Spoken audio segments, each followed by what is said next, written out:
Hey there, Tessa here. Before I dive into my story, let me just ask you, have you ever felt like you were a pawn in your own life? Like someone else was calling the shots, deciding who you were and what you were worth?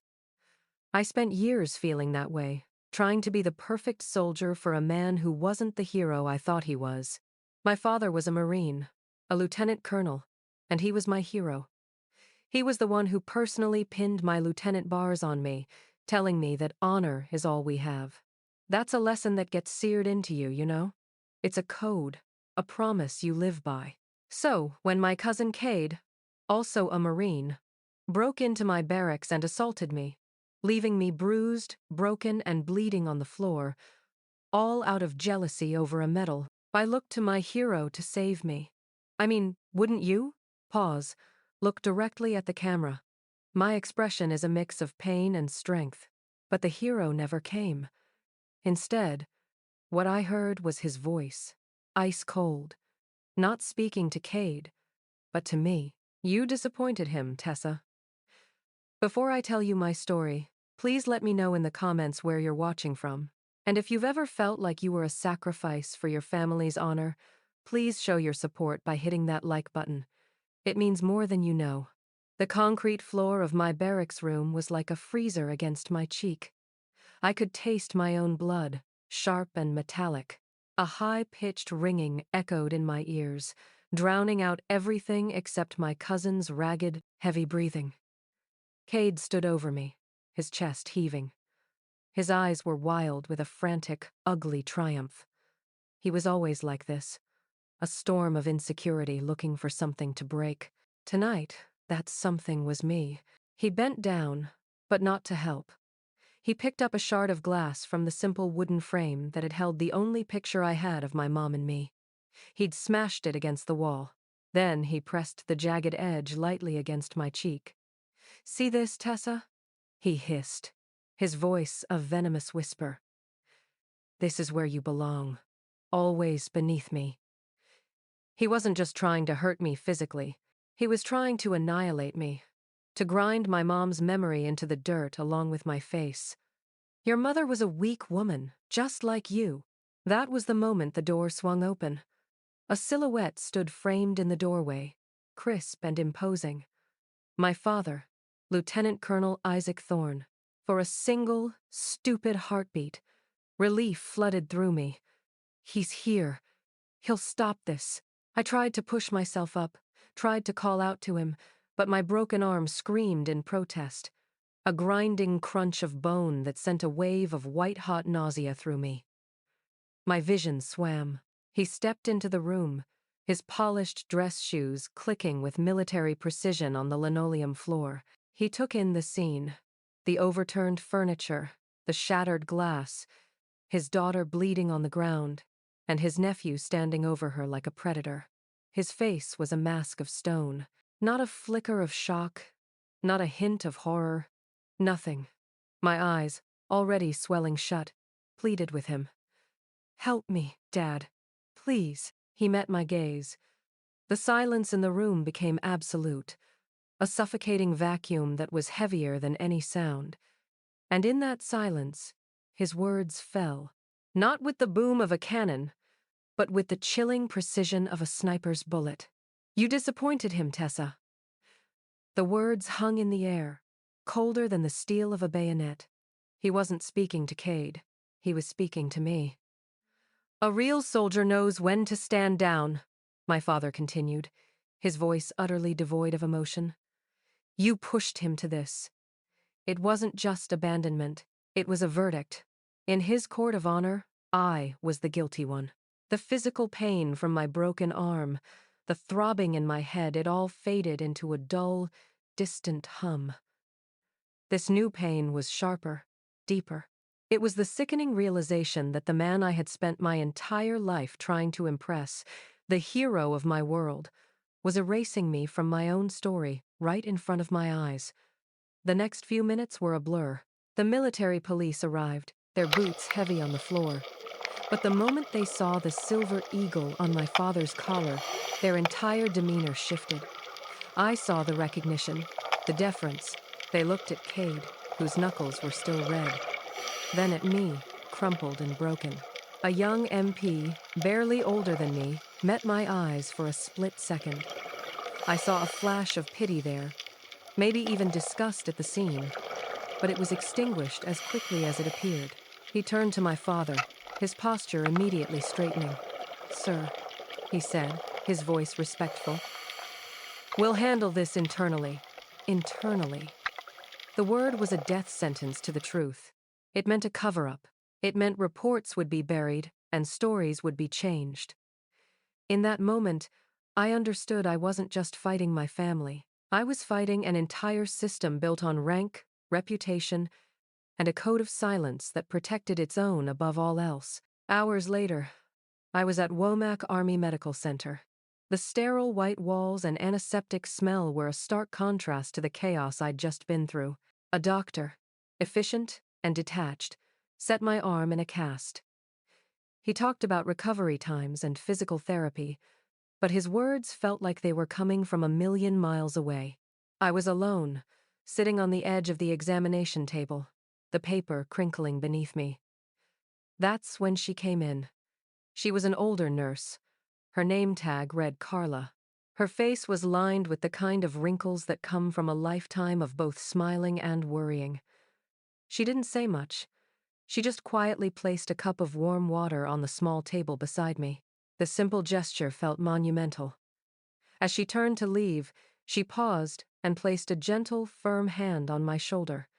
Her touch was the first warmth I had felt, in what felt like an eternity. "Don't you let their voices drown out your own. You hear me, honey," she whispered, her voice soft but steady. My own father was a man like that. Tears I didn't know I had left began to well up, hot and stinging. It was the first acknowledgement that I wasn't crazy, that what had happened was real and wrong. It was a tiny seed of validation in a world that had suddenly become hostile territory. In that quiet, sterile room, a verse my mother used to recite to me echoed in my mind. "The Lord is my strength and my shield." She'd say it whenever I was scared or felt small. But as I sat there, clutching the cup of water Carla had given me, I felt no shield. I felt utterly and completely exposed. And for the first time in my life, I knew I had to find a way to become my own. The painkillers they gave me at Womack did their job, wrapping my physical pain in a thick, dull fog. But they couldn't touch the other thing, that hollowed-out feeling in my chest where my family used to be. Lying in the sterile quiet of the hospital room, I did what any person does when they feel utterly alone. I reached for my phone, looking for a connection, a lifeline. Anything to prove that the world I knew hadn't completely vanished. I found out it had. The first sign was small but sharp. The family group chat, the Thorn clan, was gone from my list. I searched for it, my thumb swiping clumsily, but it was like it never existed. I hadn't left. I'd been removed, excised. A quiet, digital amputation. A wave of bitter bile rose in my throat. Then, out of some morbid curiosity I couldn't control, I navigated to Cade's public profile. And there it was, the second attack. This one was bloodless, but it cut just as deep. It was a new post from only a few hours ago. A picture of him smiling brightly, standing shoulder to shoulder with my father, both of them in their dress blues. My father's hand was on Cade's shoulder, a gesture of pride and approval. The caption read, "Proud to carry on the Thorn family legacy." My breath hitched. Below the picture, a flood of comments from aunts, uncles, and cousins I'd known my whole life. Like uncle, like nephew, so proud. "The family honor is in good hands, Cade." Not a single person asked where I was. Not a single person questioned the narrative. They were all participating, eagerly and publicly, in writing me out of history. I was a ghost they had all agreed not to see. The next day, after being discharged with my arm in a sling and a handful of prescriptions, I drove to my childhood home in Fayetteville, the house I grew up in. I needed to get my things, the pieces of my life that still belonged only to me. As I walked up the driveway, The familiar two-story colonial felt alien, like a stranger's house. Inside, it was quiet. Too quiet. I walked through the living room, past the mantelpiece where my picture used to be. It was gone, of course. I went to my father's study, my heart hammering against my ribs. In the corner next to the bookshelf, there was supposed to be a heavy, hand-carved oak chest, my mother's hope chest.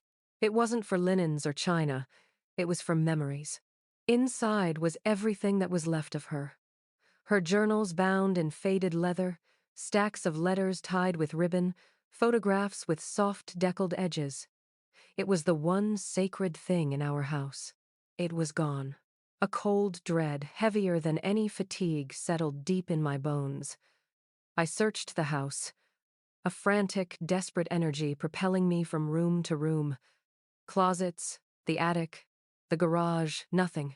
Finally, with nowhere else to look, I pushed open the back door and stepped out into the humid North Carolina air. And I saw it.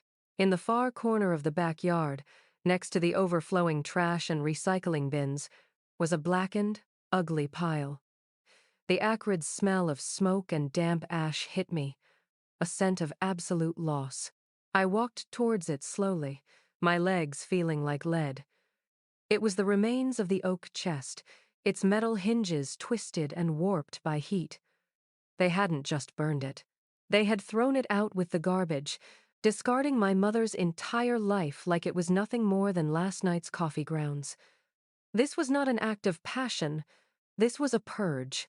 I sank to my knees on the damp grass, the world narrowing to that pile of ash.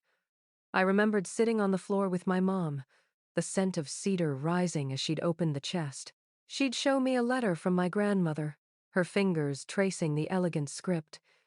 "This is our story, Tessa," she'd say. "Never forget where you come from."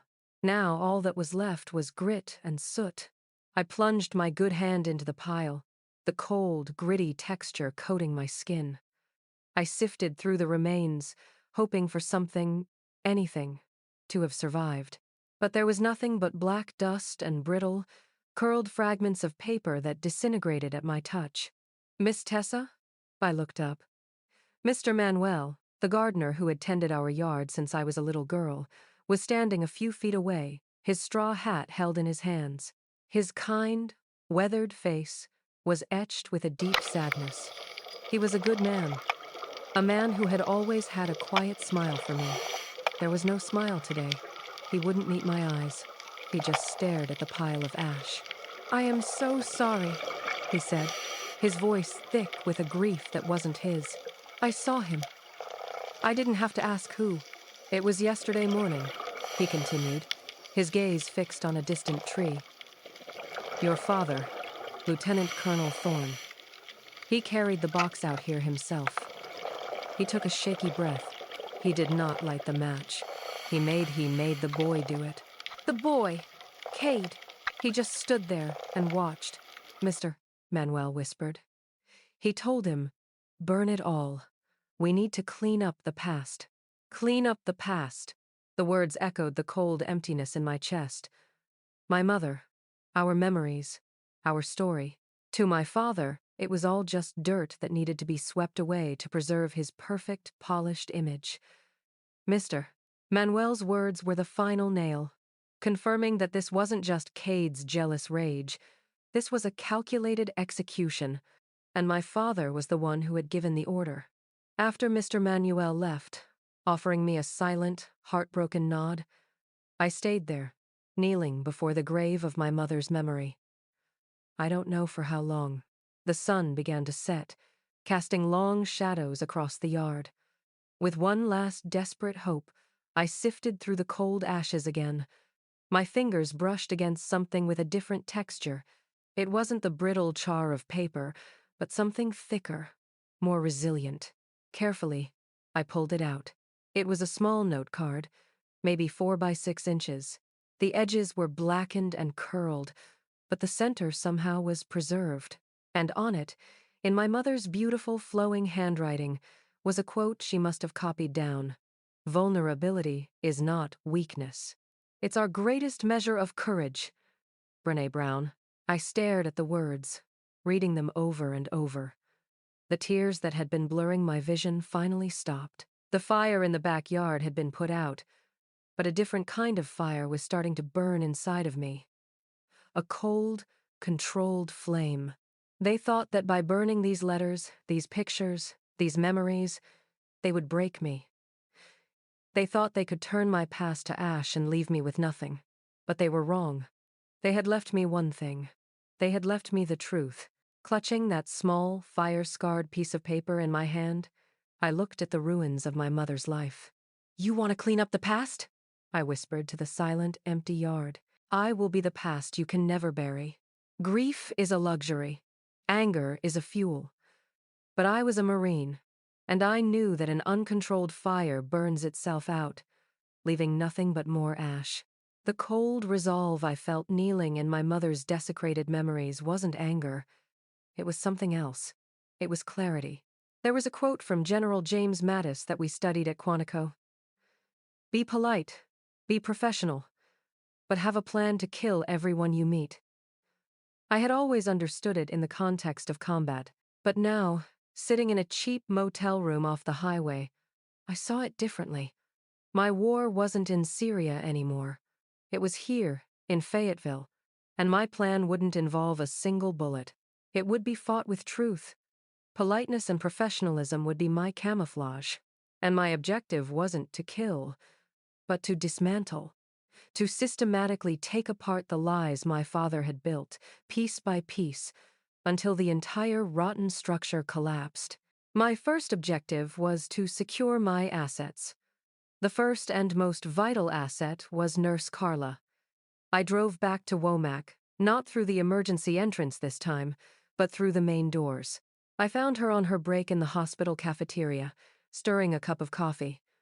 I walked up to her table, my posture straight, my voice steady. "Carla," I began, and she looked up, her eyes widening slightly in recognition. "I'm not here as a patient. I'm here because I need your help."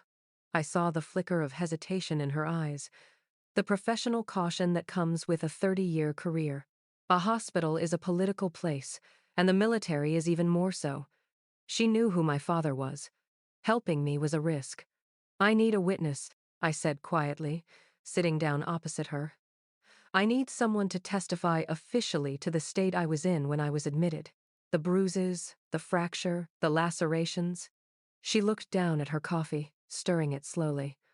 The silence stretched. I could see the internal debate playing out on her face. Fear for her job, her pension, versus a lifetime of seeing things she knew were wrong. Finally, she put the spoon down and looked me straight in the eye. A quiet fire had replaced the hesitation. "Honey," she said, her voice low but firm. "In my 30 years here, I've seen too many young women come through these doors with accidents. Too many who were told to stay quiet for the sake of a career or a family's name." She pushed a notepad and pen across the table to me. "You tell me what you need me to write, and I'll sign it in front of a notary this afternoon." She had just handed me my first weapon, a sworn affidavit. The first undeniable piece of medical evidence. The second piece of evidence was buried deeper. On the drive back from the hospital, a memory surfaced, sharp and clear. My helmet cam. Before every mission in Syria, we were issued helmet-mounted cameras. I'd backed up all my footage onto a rugged, encrypted hard drive, a habit I'd picked up early on. I'd hidden that drive in the place I knew no one in my family would ever look, hollowed out inside an old copy of my mother's favorite book of poetry. But I couldn't access it at home. Not now. I drove 20 miles west to a small public library in a neighboring town, a place where no one would know my face. I found an empty computer terminal in the back, the old machine humming loudly. With my heart pounding, my senses on high alert, I plugged in the drive. After entering a series of passwords, a folder appeared. The video files were labeled by date. I found the one I was looking for. The footage was chaotic and grainy, just as I remembered. The sound of gunfire, shouting. Then I saw it. Cade pressed against a crumbling wall, his rifle shaking, his eyes wide with terror. And then there was me, a figure moving with purpose. Low, crawling out from cover to drag two wounded Marines from my platoon back into the safety of an alley. The audio was crystal clear. You could hear Cade's panicked breathing, and then the voice of the soldier whose leg I was bandaging. "Thanks, Thorne. You saved my ass." It was all there. The cowardice, the courage, the truth. This was my silver bullet. That night, my strategy shifted from gathering old evidence to finding new allies. I took a risk. I remembered hearing whispers about private online forums for servicewomen, places to talk about things you couldn't mention on base. After a few hours of digging through obscure subreddits, I found one. It was stark, anonymous, and heavily encrypted. Before I could even post, I reached out to an old friend from my intel unit. A few brief, obfuscated texts later, he sent me a link to an encrypted email service and a simple message. "Cover your tracks, T." Using a new anonymous account, I created a post. I kept it vague, clinical. "Has anyone here ever had an official after-action report, modified or falsified by a superior officer for reasons unrelated to mission accuracy?" I logged off, not expecting much. When I logged back on an hour later, my encrypted inbox had 17 messages. By morning, it was over 50. They were from women in the Navy, the Air Force, the Army, and my own beloved Corps. Stories of promotions denied, of credit for heroic actions given to men, of being silenced, sidelined, and gaslighted. One woman, a major in the Air Force, told a story so similar to mine, it made my blood run cold. She had been decorated for bravery, only to have her report rewritten to credit a male colleague, the son of a general. Her message ended with 5 words that changed everything for me. "Welcome to the Sisterhood of the Scars." I wasn't a single broken soldier anymore. I was part of an invisible army. My fight was their fight. Just as a sliver of hope began to warm me, my burner phone buzzed a blocked number. I answered. "Tessa." The voice was a strained whisper. It was Dorian Thorne, another lieutenant from my unit. A good man I trusted. "Dorian, what's wrong?" "Listen to me," he said. His words rushed. "I don't have long. I don't know what you're planning, but you need to be careful. Word came down from on high. They're watching you. Your digital footprint, your calls, everything. Your father is pulling every string he has." The line went dead. I stood in the silence of the motel room, the phone still pressed to my ear. The fear was real, a cold knot tightening in my stomach. He was actively hunting me, but beneath the fear was something else, a strange, sharp sense of validation. Dorian's warning proved it. I was on the right path. I wasn't just chasing ghosts or fighting shadows. I was a real threat. And the men in power were starting to get scared. Dorian's warning echoed in my ears long after the call ended. "Your father is pulling every string he has." I knew what that meant. My father wasn't a man who fought in the trenches. He was a man who moved pieces on a map from a command tent. His weapons weren't rifles. They were influence, reputation, and narrative. I just didn't realize how quickly he would deploy them. 2 days later, I was trying to feel normal. I was sitting in a small, independent coffee shop downtown, the rich smell of roasted beans in the air, trying to read a book. The television in the corner was on, tuned to a popular conservative news channel. The volume was just a low murmur. It was background noise until it wasn't. A familiar patriotic musical score swelled, and I looked up. The screen was filled with the manicured grounds of the North Carolina Veterans Park. And there, sitting in a leather chair opposite a host with a serious expression, was my cousin Cade. My blood ran cold. I couldn't move. I just sat there, my coffee growing cold in my hands, and watched. Cade was in his full dress blues, medals gleaming under the studio lights. He looked like the perfect soldier, the perfect hero. The chyron at the bottom of the screen read, "A family sacrifice Marine hero speaks out." He retold the story from Syria, but it was a version I didn't recognize. In his telling, He was the calm center of the storm, making the tough calls while I, his younger cousin, struggled to keep up. He made it sound like a tragedy he had reluctantly survived. Then the host leaned in, his voice dripping with synthetic sympathy.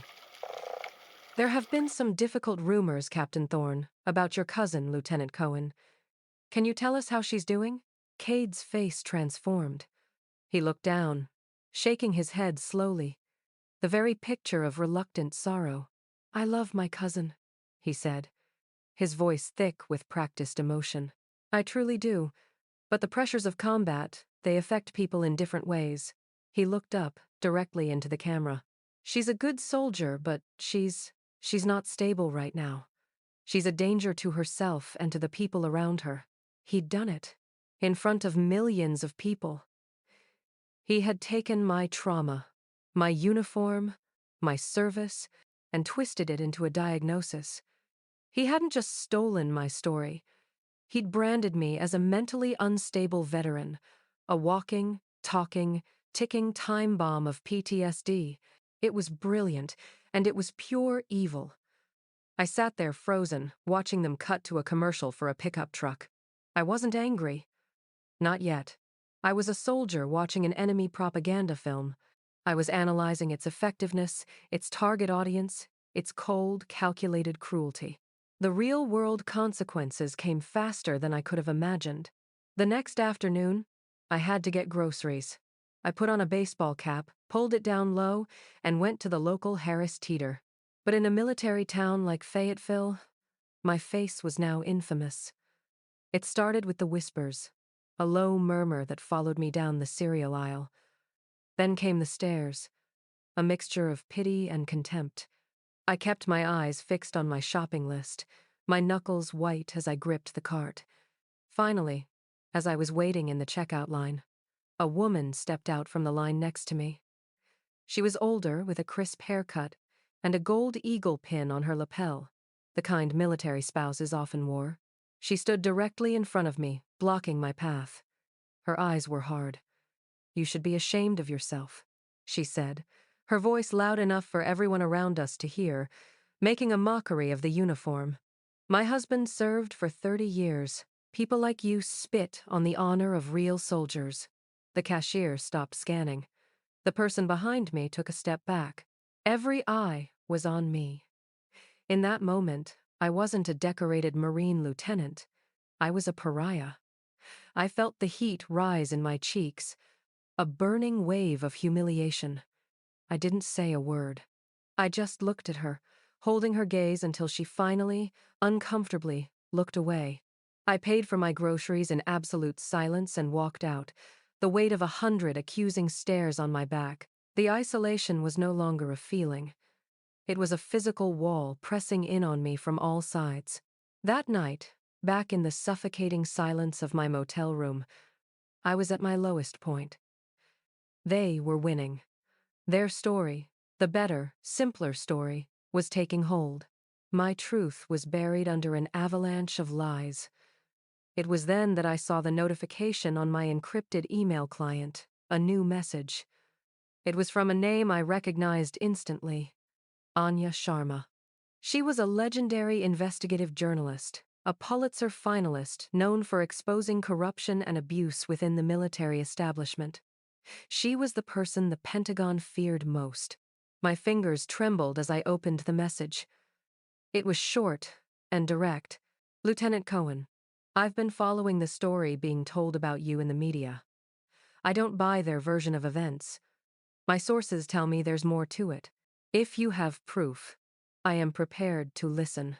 The truth deserves to be heard." Anya Sharma. My first instinct was a surge of hope, a desperate desire to pour out my entire story, the assault, the burned memories, the video, everything, to finally have someone believe me. But then the training kicked in. The lessons from West Point, the voice of my old strategy professor, and a quote from Sun Tzu that suddenly felt more relevant than ever. "Know your enemy and know yourself, and you will not be imperiled in 100 battles." My father and Cade had revealed their strategy. They would isolate me and discredit me personally. If I came forward now, it would be my word, the word of an unstable woman against theirs. They were waiting for me to attack their strongest point head on. That would be a mistake. I had to let them expose their own weakness. So, I did something else. I spent the next 2 hours compiling the stories from the Sisterhood of the Scars. I removed all names and identifying details, creating a single anonymous document, a dossier of systemic abuse, of stolen valor, of silenced women. Then I replied to Anya Sharma. My email was even shorter than hers. Miss Sharma, my story is just one of many. Start here. I attached the document and hit send. I wasn't just giving her a story. I was giving her a pattern. I wasn't the center of the narrative anymore. I was a symptom of a disease. I was laying a trail of breadcrumbs leading not just to Cade and my father, but to the entire rotten system that enabled them. I was setting a trap. And now all I had to do was wait for the enemy to make their next move. Sending that dossier to Anya Sharma was like launching a missile. I had done my part. Now all I could do was wait for the explosion. It came less than 12 hours later. An email from Anya with a single line. Call me. I have someone you need to meet. Anya didn't just report the news. She made connections. She put me in touch with a non-profit called the Justice Shield Initiative, a group of lawyers who specialized in defending service members who had been abused by the system. Their office wasn't a high-rise palace of glass and steel. It was a modest ground floor space in a quiet part of town, the kind of place you'd walk by without a second glance. It smelled of old books and freshly brewed coffee. My lawyer's name was Evelyn Reed. She was a sharp, impeccably dressed black woman in her 50 with eyes that missed nothing. She introduced herself as a former JAG Corps prosecutor, a shark. When she shook my hand, her grip was firm, her confidence radiating like a physical force. She had my entire dossier spread across her desk. She didn't waste time with pleasantries. She gestured for me to sit, her eyes scanning the pages. I've read it all, Lieutenant Cohen, she said, her voice a finely tuned instrument of precision and power. The video, the affidavit, the dueling X-rays, it's a textbook case of reprisal, abuse of power, and conspiracy. She looked up from the papers and met my gaze, her expression unreadable. For a long moment, she just studied me. Then, a slow, dangerous smile spread across her face. They made a critical mistake, she said, leaning forward. They assumed you would break. Instead, you built a case. Now, we're going to make them pay for it. In that moment, a weight I didn't even know I was carrying lifted. For the first time in months, I wasn't just a victim. I was a client. I had an ally. The next piece of the puzzle came from the one person I least expected. A week later, I got a call from a burner phone. It was Dorian Thorne. He sounded terrible, thin, exhausted, and scared. Meet me at the public library in an hour, he whispered. Come alone. He was waiting in the history section, tucked between shelves of Civil War biographies. He looked like he hadn't slept in a week. I can't testify, Tessa, he said, his eyes darting around nervously. Your father. He'd destroy my career, my life. I'm not brave like you. I understand, Dorian, I said, and I meant it. But I can't live with myself if I do nothing, he said, pressing a tiny black USB flash drive into my palm. His hand was cold and clammy. This is from the unofficial command meeting the day after the attack. I was on duty, logging the minutes. My recorder was running. He looked at me, his eyes pleading. Don't tell them where you got it, just make it count. He turned and disappeared down the aisle before I could even thank him. Back in my motel room, I plugged the USB into my laptop. I put on my headphones and pressed play. The audio was clear. I heard my father's voice, cold and authoritative. Get rid of her after-action report. Bury it. This entire incident needs to disappear. The reputation of the Thorne and Cohen families is more important than the feelings of one emotional girl. The smoking gun. The final, undeniable proof of a deliberate conspiracy. I saved the file, my heart pounding in my chest. Evelyn was right. They were going to pay. The lawsuit was filed a week later. It was a quiet declaration of war. Their response was anything but. One night, as I was reading a biography of Harriet Tubman, a woman who knew a thing or two about fighting an impossible system, my phone buzzed with a notification from a local news app. Fire reported at a self-storage facility on Bragg Boulevard. My stomach dropped. It was the facility where I kept everything that wouldn't fit in my small apartment, everything that was left of my life before the attack.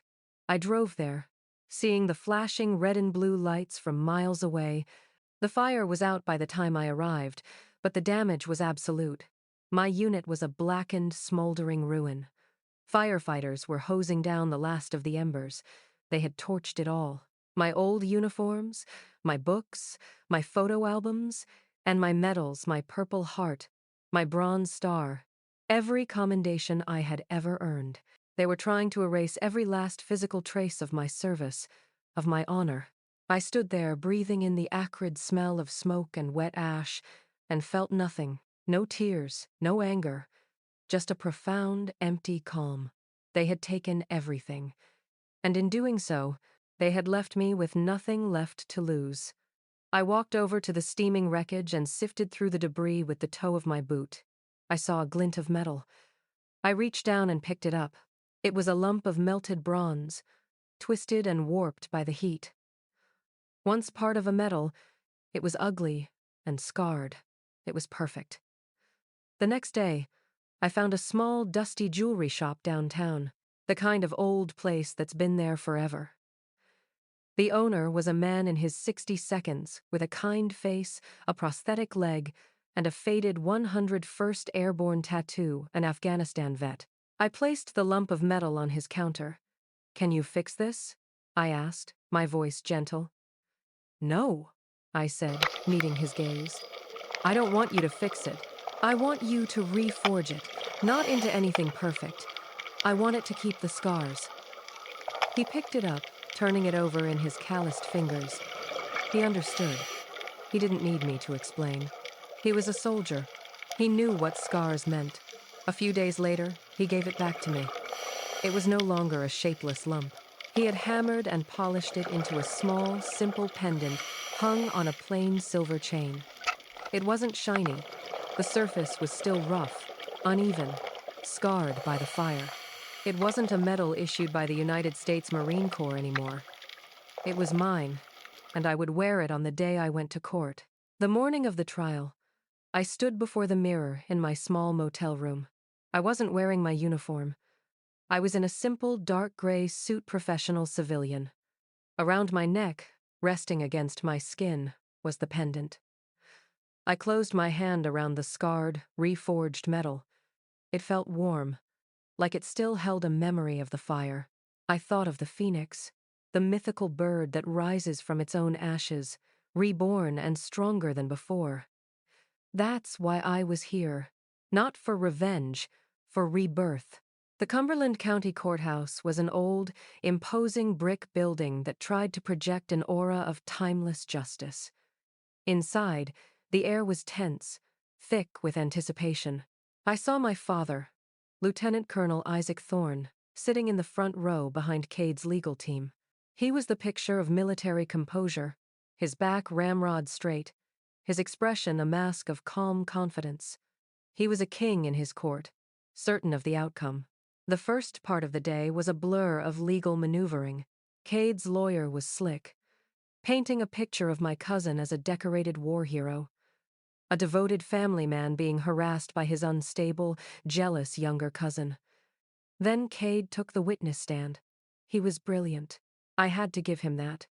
He played the part of the reluctant, heartbroken victim to perfection. He spoke in a soft, pained voice about how he had always tried to look out for me. He described me as erratic and unpredictable since my return from deployment.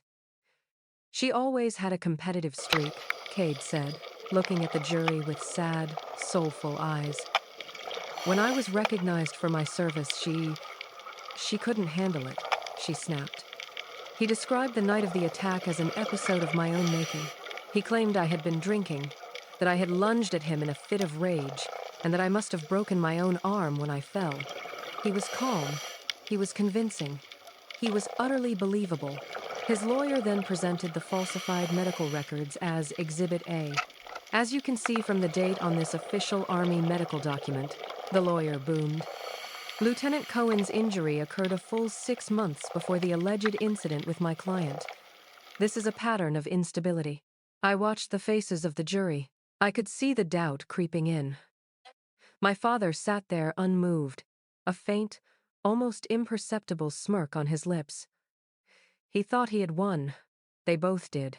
Then it was Evelyn Reed's turn to cross-examine. She walked slowly toward the witness stand, her heels clicking softly on the floor. She was the calm at the center of the storm. She didn't have a stack of papers. She had nothing but her own sharp mind. "Mr. Thorne," she began, her voice polite, almost gentle. "That was a very compelling story." She paused. "So compelling, in fact, that I think the court deserves to see the event that earned you such recognition." She turned to the judge. "Your Honor, the defense would like to present a short video taken from my client's helmet camera during her mission in Syria." Cade's lawyer shot to his feet. "Objection. Relevance. The witness's testimony has centered on his character and heroism in the field, which he claims is the source of my client's jealousy," Evelyn countered smoothly. "This video is directly relevant to that claim." "I'll allow it," the judge said, looking intrigued. "Proceed." The lights in the courtroom dimmed. A large screen descended from the ceiling, and the video played. The chaotic, shaky footage filled the screen, the sound of gunfire, shouting. The jury saw me dragging 2 wounded Marines behind a crumbling wall. And then the camera panned, and the courtroom saw Cade. He was huddled in on himself, his rifle shaking, his face a mask of pure terror. He was paralyzed. Then came the audio, crystal clear over the courtroom speakers, the voice of a wounded soldier I had just saved. "Thanks, Thorne. You saved my life." The courtroom was utterly silent. You could have heard a pin drop. All eyes flicked from the heroic image of me on screen to the man on the witness stand. Cade's face was ashen. The confident smirk was gone, replaced by the same slack-jawed terror we were all seeing on the screen. Evelyn let the silence hang in the air for a long, brutal moment before she spoke again. "I have just one more piece of evidence, Your Honor." She nodded to her assistant, who pressed a button. This time there was only audio. A voice, cold and familiar, filled the courtroom. My father's voice. "Get rid of her after-action report. Bury it. This entire incident needs to disappear. The reputation of the Thorne and Cohen families is more important than the feelings of one emotional girl." A collective gasp went through the room. I didn't look at Cade. I looked at my father. The courtroom camera followed my gaze, zooming in on his face. The mask was gone. The composure had shattered. In its place was the wild, panicked look of a man whose world had just been obliterated by his own words. He was no longer a king. He was just a defeated old man. Finally, it was my turn. I walked to the witness stand, my back straight, my steps even. I didn't look at Cade. I didn't look at my father. I looked directly at the 12 men and women in the jury box. I told them my story. My voice didn't shake. It was calm. It was steady. It was the voice my mother had told me to find. When I was done, I reached up and unclasped the silver chain from my neck. I held up the scarred, reforged piece of metal for them to see. "The night they knew this trial was coming, they burned down my storage unit," I said, my voice ringing with clarity. "They burned my uniforms, my commendations, my history. I held the pendant higher.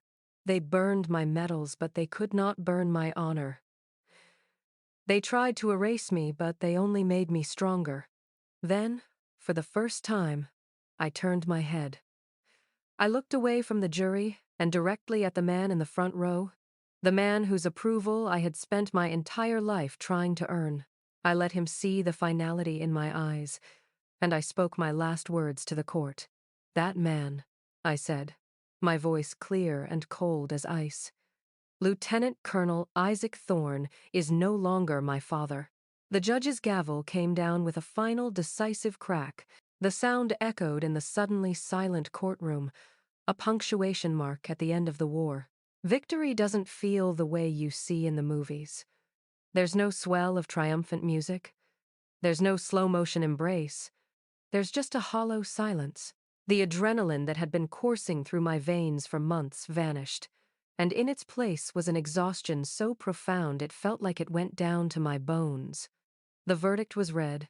Cade Thorne was found guilty on all counts: assault, perjury, conduct unbecoming of an officer. He was sentenced to 15 years in a military prison and a dishonorable discharge, stripped of every rank and honor he had stolen. He just stared blankly, a hollowed-out shell of the arrogant man who had taken the stand. As for my father, the legal maneuvering behind the scenes had spared him a prison sentence. In exchange for his full cooperation, the military allowed him to take a forced retirement. His career was over, ending not with a parade, but with a whisper of disgrace. He sat perfectly still as his fate was read, his eyes fixed on some distant point on the wall, refusing to look at me. The king had been checkmated. Justice on paper had been served. As Evelyn and I walked out of the courthouse, blinking in the bright Carolina sun, we were swarmed by reporters. Evelyn handled them with her usual grace, but I just wanted to disappear. I felt numb, disconnected from the scene. Then a woman pushed through the crowd. She was in her late 52s with kind, tired eyes that looked so much like my mother's. She gently took my hand, her grip surprisingly strong. "I had to thank you," she said, her voice trembling, tears welling in her eyes. "My daughter, she was in the army. She served in Afghanistan." The woman took a shaky breath. "Things happened. She wasn't strong enough to speak up like you did. We lost her 3 years ago." A tear traced a path down her wrinkled cheek. "Thank you for fighting for her, for all our girls who couldn't." Her words hit me harder than any verdict. I saw my own fight reflected in her grief, and I understood that the battle I had just won wasn't only mine. It belonged to her daughter, too, and to every name in the dossier from the Sisterhood of the Scars. It was a victory heavy with the ghosts of battles lost. A few days later, I received a small, handwritten letter in the mail. It was from the old veteran clerk at the National Archives. The note inside was short. "Thank you, Lieutenant, for all of us. The hardest part was going back to the house, my childhood home. It was being sold, the contents divided or discarded. I went back for one last box of my mother's books. Isaac Thorne was there. We passed each other in the central hallway. The walls were bare, littered with pale rectangles where family photos had hung for decades, like ghosts on the wallpaper. He looked smaller, older. The rigid military posture was gone, replaced by the stoop of a defeated man. He stopped, and for a moment I thought he was going to speak. His mouth opened slightly, but no words came out. There was no apology in his eyes, no remorse, just the vast, empty silence of a bridge that has been burned to ashes. I didn't wait for the words that would never come. I just gave a small, formal nod and walked past him. It was the last time we ever saw each other. My final act as a Marine was to report to my old commanding officer, a graying colonel on the verge of his own retirement. His office was filled with the scent of old leather and the quiet dignity of a long career. He didn't make me stand at attention. He gestured for me to sit. On his desk lay two things: a freshly printed copy of the original, unedited after-action report from Syria, the one that detailed my real actions, and beside it, a velvet box containing the Purple Heart I had earned. "The review board has officially corrected the record, Lieutenant," he said, his voice laced with a weary respect. "Your name is cleared. There's a formal apology from the Corps and a full reinstatement of your rank and position, effective immediately. This all belongs to you. You fought for it, you earned it." I looked at the papers. I looked at the medal. These were the things I had nearly died for. The things I had sacrificed everything to reclaim. The symbols of a life I'd believed in so fiercely. And I felt nothing. I gently pushed them back across the desk. "Thank you, Colonel," I said, and my voice was steady. "But I don't need them anymore." He looked at me, confused. "What do you mean?" "I mean, I know what the truth is," I said, a sense of peace settling over me for the first time. "And that's all I need." I stood up and offered my hand. "It was an honor to serve, sir." He shook it, his eyes filled with a sad understanding. I walked out of his office, out of the building, and for the first time, I wasn't walking toward a battlefield. I was walking away from one. I had chosen to be honorably discharged, not as a victim pushed out of the service, but as a soldier who had completed her final mission. That night, alone in my motel room, I remembered a passage my mother used to read to me from the Bible, from Psalm 23. "Yea, though I walk through the valley of the shadow of death, I will fear no evil, for thou art with me." I realized I had walked through my valley, and I had come out the other side, alone perhaps, but no longer afraid. 6 months after I walked away from the Marine Corps, I used the settlement money to buy a small, salt-weathered cottage in the Outer Banks of North Carolina. The constant angry noise of the Fayetteville military base and the suffocating tension of the courtroom were replaced by a new sound: the gentle, rhythmic shushing of waves on the shore. Peace didn't come like a lightning bolt. It seeped in slowly, like the morning mist that rolled in off the Atlantic. I found it in the simple act of walking barefoot on the cool sand at dawn, letting the ocean foam wash over my ankles. I found it not by trying to forget my past, but by finally accepting it as a part of the landscape of my life, as permanent and weathered as the dunes. In the small patch of sandy soil beside my porch, I started a garden. I planted sunflowers, dozens of them. I liked watching them, how they would turn their broad, open faces to follow the light across the sky. No matter how harsh the wind blew, they were resilient. They were survivors. One rainy afternoon, I was finally unpacking the last of the few boxes I'd managed to salvage from my old life. It was a box of my mother's books, their spines soft and worn.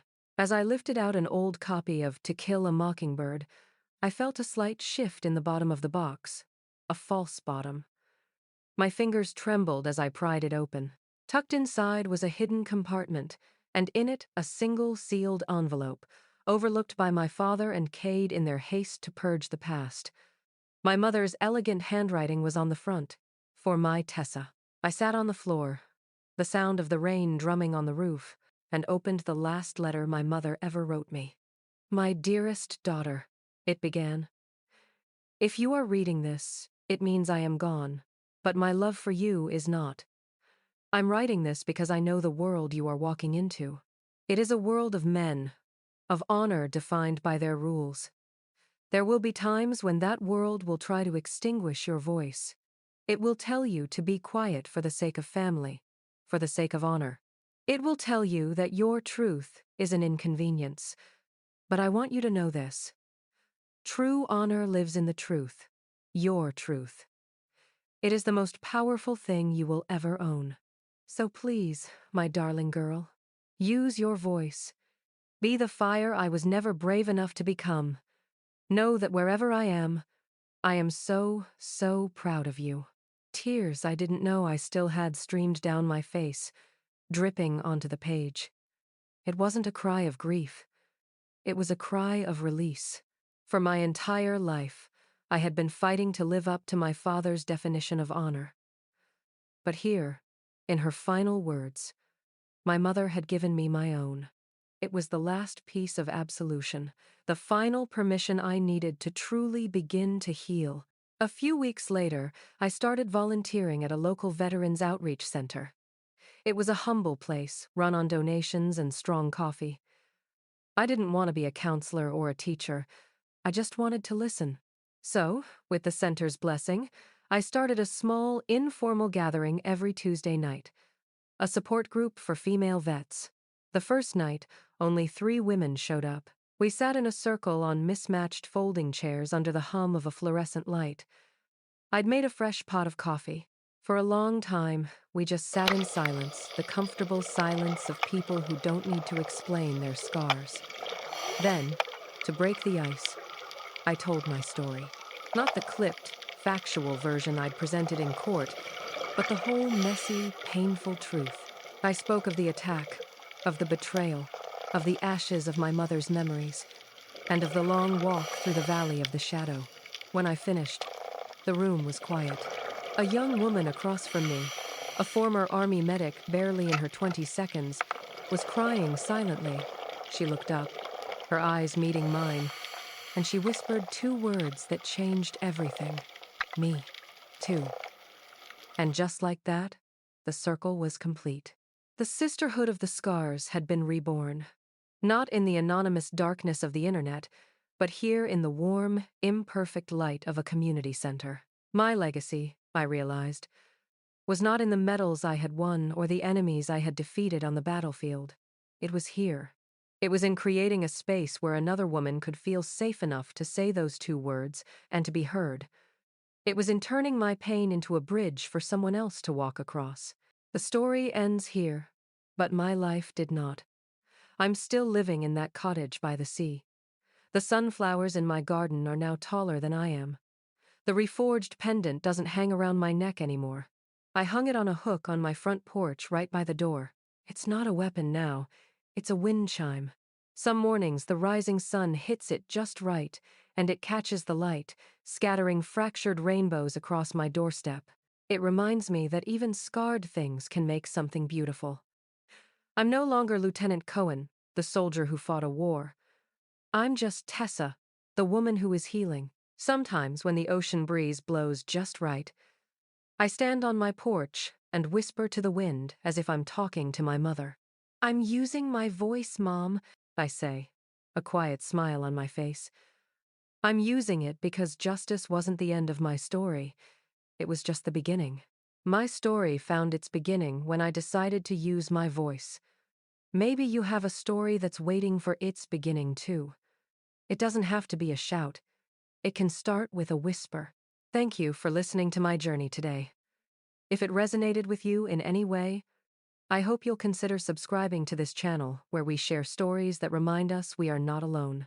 And in the comments below, I'd be honored if you would simply write 3 words: "My voice matters." Because it does.